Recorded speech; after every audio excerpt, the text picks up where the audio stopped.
So when we took over the lighthouse in 1993, essentially it was just an empty structure, and we had nothing in it.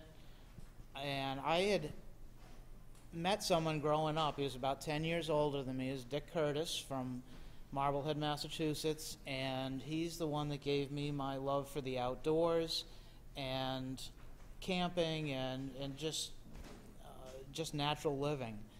And when we took over, Norm Brunel was our first lightkeeper, and after a year, Norm had some other duties, and I sought my friend Dick Curtis, found him in Denver, Colorado, and Karen and I went down to Goose Rocks Beach, and we smeared a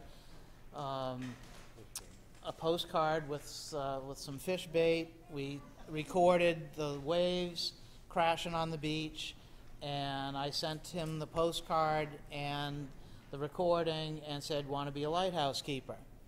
So, and I didn't hear back from him, and about 2 weeks later, there was a knock on the door, and there's Dick at the door with 2 suitcases.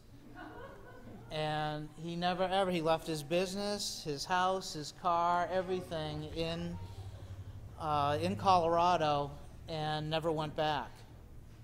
So that was the beginning of about an 8-year period where Dick spent on the island. The first few years were 3 season, and then after that he lived out there winters and got really the full idea of island life. So a lot happened. I mean, the whole lighthouse got put back together, and the reason we had Dick there is I knew he could live. I mean, I think there was, what, Norm, maybe a fork, knife, spoon, plate, mouse-ridden mattress, and that was about it in the house. And I knew Dick could live in this environment and not mind it a bit and help us get the whole thing up and running again.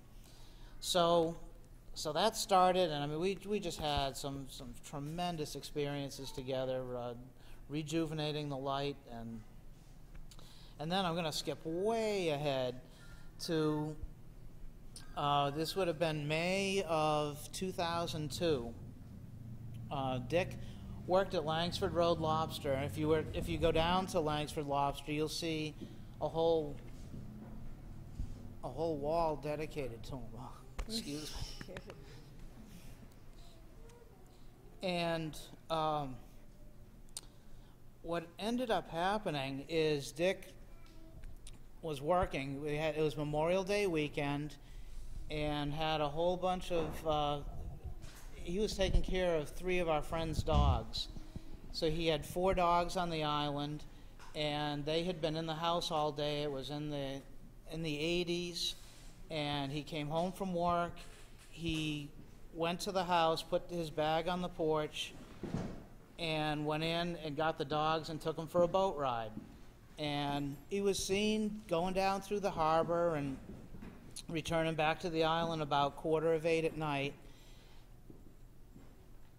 And after that, who knows what happened. But I got a call at 10 o'clock the next morning that he hadn't showed up to work. And he, this is from Langsford Lobster, and John Green had sent a couple guys out to the island, saw his stuff there and a couple dogs running around. While I was with John Green, we heard on the Coast Guard radio a call come across that they had found a Type 1 life vest 13 miles out on a whale watch. I met the boat at the river and found that it was our life jacket, and we knew we had, wow, I've never become emotional about this before. Yeah, we had a problem on our hands. So eventually what ended up happening is we had a huge search and rescue. It was all over the TVs and radios, and we had all the local lobstermen looking for him. And we ended up finding, by the end of the weekend, I found the boat sunk off of the island, and we had seen a life jacket floating off the island. And then I found basically all the stuff that washed out of the boat washed up on Trot's Island, and kind of figured, I figured that the life jacket was something that had been left there. It was tied to an anchor, and he must have gone over to check it out. The winds and the seas were building, and I think what happened is, as everybody knows, some waves can be bigger than others, and you can get a rogue wave come along, and I think that he saw or heard it because the boat was in gear, full throttle, which we'd never ever do in that area at all.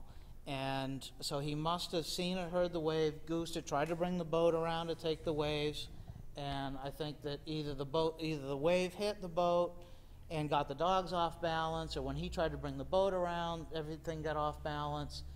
I think the boat went over, conked him on the head, and he sank. He's a strong guy. He's only about 150 feet offshore, and I think you can really appreciate how dangerous the sea is. He did deep sea lobstering in the wintertime out of Massachusetts. He was, if you know the story of the Andrea Gale and Bobby Brown, he was on one of Bobby Brown's sister ships, the Sea Star. And so did some real dangerous stuff. So this was far from anything out of the ordinary that he would do. And we had just a tremendous celebration of his life here at Atlantic Hall. We had so many people. At one point, President Bush tried to come in and pay his tributes, and there's so many people here that they wouldn't, the Secret Service wouldn't let him in. And he was just a real beloved guy, and kind of knew that he wouldn't want to leave.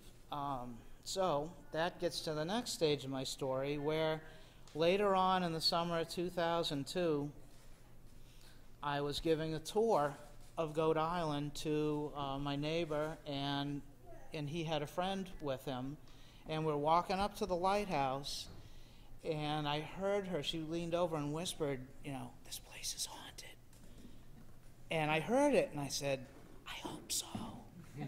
So I said, my best friend was here. This is where he'd want to be. So we're walking up the stairs to the lighthouse, and we get up to the landing where just before you get up into the gallery, and she grabs my arm and says, "Dick is here. He's desperately trying to communicate with you. I'm sorry to say this." She says, "I don't normally tell people that I have this sense.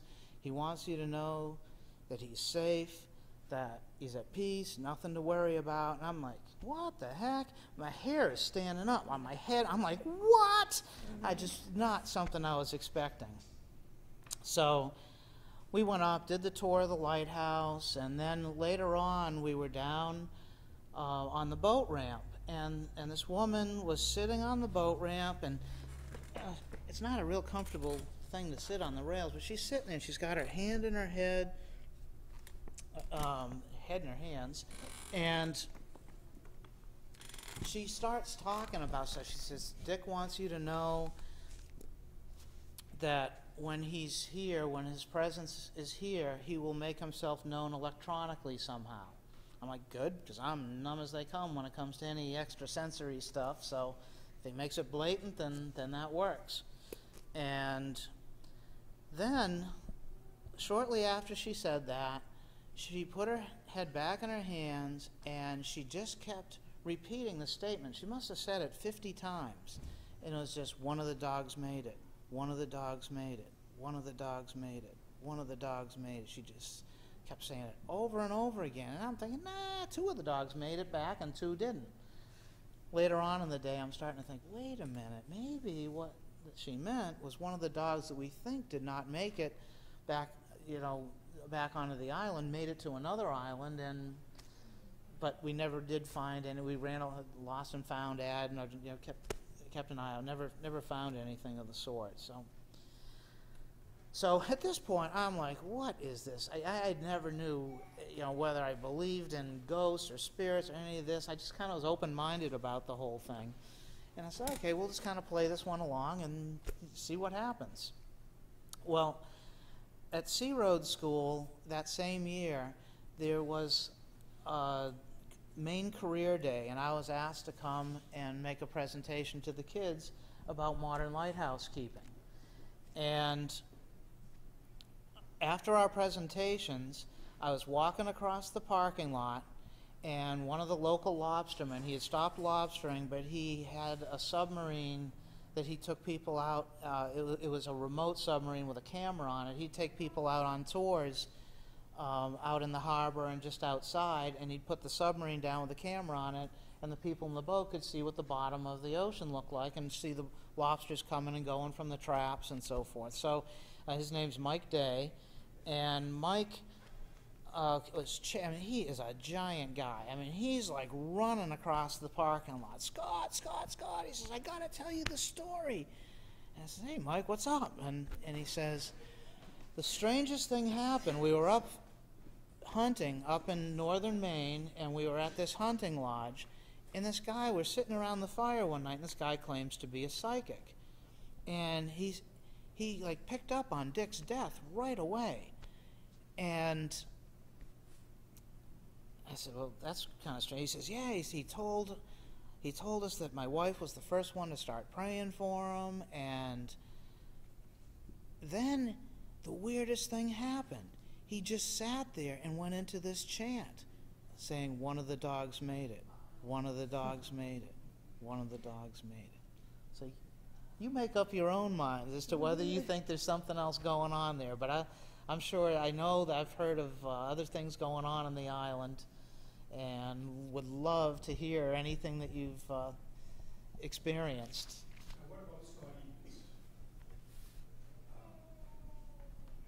There was another discussion about that. Did you go to a psychic in your house? Oh, this. At Scott Eaton's with Marty. That's right. That was another instance where we brought, we were asked to bring photographs of people that had been deceased, and we brought 3 photographs, and one of them was of Dick, and you're not supposed to say anything to this guy, and you just give him the photos, and he just starts talking, and he starts talking. This is, we own an old house here on Pier Road that needed a lot of work, and at the time, we were looking at putting replacement windows into our house. And I had just had a couple of contractors come in, and this guy starts talking about, he says, just recently, you're gonna put some replacement windows in your house, and did you just have a couple people over and they did this? And I'm like, yeah, I mean, what are you talking about? How do you know this? And then he says, Dick was there with you. And it's like, oh my gosh, this is like the second thing that's happened, you know, in very short order. And then I think I mentioned earlier, one of the things that I was told is Dick would make himself known electronically when he was on the island. Well, there's no doubt about it. I think it started with, remember, Bob, we were at that lobster, we were having a lobster bake. In the It was like in kitchen, yeah. October, and I think we had like 15 people around the table. Everybody's talking, and all of a sudden there was a moment of silence, and the hood fan goes on full blast over on the stove, which is across the room. And then both Bob and I looked at one another and both acknowledged, our eyes meet, and says, Dick! I said, yeah, all right. And then one thing that happened, ironically, was that I told him, I says, you gotta let me know when you're here. And I said, so every time I would land on the island, I would land on the north beach, and I would walk right up to the berm of the beach, and no matter what the weather was, the foghorn would toot once. And I'd just, you know, I'd go on, I'd talk to him. I'd say, hey, Dickie, how you doing today? You know, boop. And then when I got to the same spot, every time, that went on for, oh God, at least 3 years. And, oh my heavens, we've had other things go on where, I think, you know, hopefully one of the fond memories you have is of Flying Santa. And now Flying Santa, you know, comes and visit the lighthouses. It's an old tradition that goes back to 1929. And we found out about this guy and started having him come to Goat Island. And the one thing that used to be so moving is Dick was about 10 years older than me, a pretty good-sized guy, to see the tears streaming down his face when Santa came in by helicopter was just something else. So one of the very first flying Santa visits that we had, they were early in the morning. It was in the winter time, so it was cold. And when our kids got older, I started shuttling other families out there so that there were some young kids for, to meet Santa.